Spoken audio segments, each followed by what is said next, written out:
Welcome to number 1 news. This is మల్లిక.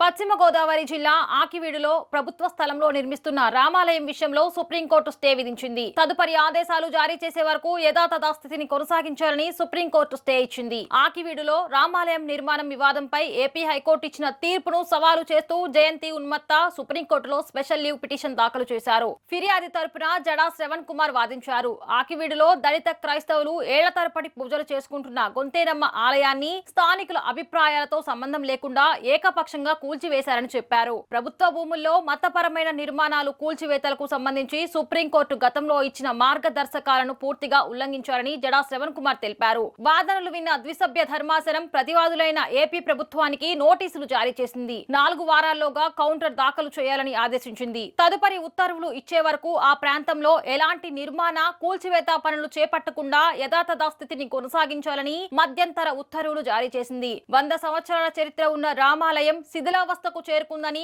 దానిని పునరుద్ధరించాలని కొంతమంది AP deputy speaker రఘురామకృష్ణరాజుకు విజ్ఞప్తి చేయగా ఆయన రామాలయాన్ని సందర్శించారు. రఘురామకృష్ణరాజు వచ్చిన సమయంలో స్థానికులకు రఘురామకృష్ణరాజుతో వచ్చిన వారికి మధ్య ఘర్షణ జరగడం, స్థానికులను పోలీసులు అరెస్టు చేశారు. అప్పుడు ఈ విషయం రాష్ట్ర వ్యాప్తంగా సంచలనం కలిగించింది. అనంతరం కొంతమంది స్థానికులు బయట నుంచి వచ్చిన వారి వల్లే ఘర్షణ జరిగింది, అందులో స్థానికుల ప్రమేయం లేదని చెప్పారు. తర్వాత రఘురామకృష్ణరాజు ప్రజల నుంచి విరాళాలు సేకరించి రామాలయ నిర్మాణానికి భూమి పూజ చేశారు. దీనిని వ్యతిరేకరిస్తూ జడా శ్రవణ్ కుమార్ ఏపీ హైకోర్టులో కేసు వేయగా రఘురామకృష్ణరాజుకు అనుకూలంగా తీర్పు వచ్చింది. ఏపీ హైకోర్టు తీర్పును సవాలు చేస్తూ సుప్రీంకోర్టులో జయంతి ఉన్మత్త పిటిషన్ వేయగా సుప్రీంకోర్టు మధ్యంతర ఉత్తర్వులు ఇచ్చింది. మరిన్ని లేటెస్ట్ అప్డేట్స్ కోసం చూస్తూనే ఉండండి నెంబర్ 1 న్యూస్. సామాన్యుడి చేతిలో సామాజిక అస్త్రం.